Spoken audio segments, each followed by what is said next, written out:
Are corporate lawyers psychopaths? Thanks again for this question, Alex. As mentioned in part 1 of my answer, in the 1970s, psychologist Robert D Hare developed a checklist to help determine whether someone is a psychopath. So let's benchmark your average corporate lawyer against more of this checklist. Firstly, lack of empathy.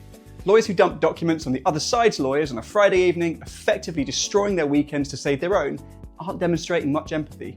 Next, parasitic lifestyle. Well, you could potentially argue that corporate lawyers are the victims on this one.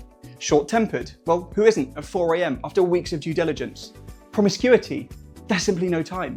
Early behavioural problems. Assuming this means childhood behaviour, then you can't really blame the job for this, although supervisors might think this one applies to trainees and all their typos. Lack of realistic long-term plans. Ultimately, what's the point? You'll probably be working anyway. And finally, impulsivity. Maybe in terms of comfort food, designer watches and handbags, but there's little room for this when actually working, which is most of the time. So are corporate lawyers psychopaths? Doesn't really look like it to me, but let me know your thoughts in the comments.